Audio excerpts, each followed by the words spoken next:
Should you buy the Oppo Reno 4 Pro 5G?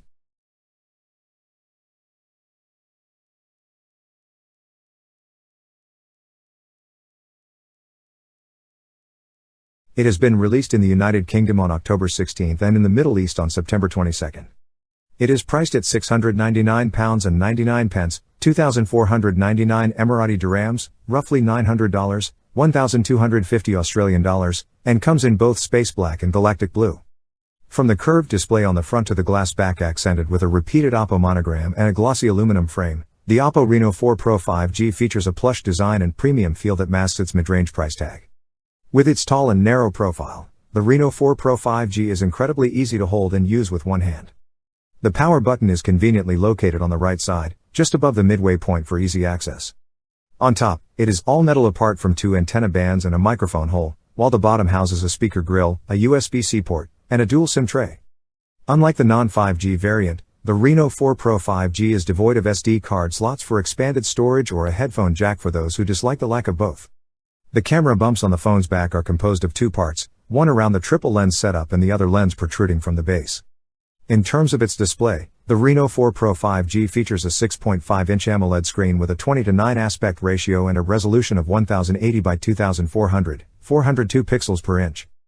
Other than that, the display is vibrant, displaying deep blacks and vibrant colors from a wide viewing angle. As a result, this screen is taller and thinner than most phones, giving it a wide viewing area for media and gaming, and more space for content when scrolling vertically. A thin bezel surrounds the curved display, giving the phone an almost all-screen look, except for the selfie camera cutout on the top left. There is a 90Hz refresh rate, which is a welcome addition and makes scrolling through content much smoother.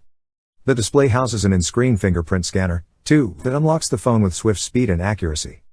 You may also use the in-display fingerprint scanner to unlock the phone with great speed and accuracy. You may also use Face Unlock, which is equally quick and effective. A triple lens array on the rear consists of a 48MP f/1.7 IMX 586 Sony sensor, a 12MP ultra-wide-angle lens and a 13MP telephoto lens that supports 5x hybrid optical zoom and 20x digital zoom. The default 12MP images have a good level of detail, but when AI is turned on it can generate unnatural contrast and color levels, which is an issue with the Reno 3 Pro. You can capture a greater amount of landscape with this lens, however, quality drops in comparison to the standard lens. Pictures are muddier and lack detail and color. For wide landscape photography, this is not an issue, since HDR can enhance color composition, but for closer subjects, the images are just not as sharp. With the telephoto lens, you can zoom as close as 20x with digital zoom. In some situations, images are fine up to 2x and even 5x, but beyond that they appear too grainy to be of use. For shutterbugs who desire to fine-tune settings, there is a Pro mode. Night mode is a highlight of the Reno 4 Pro 5G's camera app. Night shots can also vary in quality depending on the environment and number of light sources present. On the front is a 32MP camera, similar to the one found on the OnePlus Nord. Additionally, the OS comes with an always-on display that displays the time, date, battery percentage, and notification icons at a glance.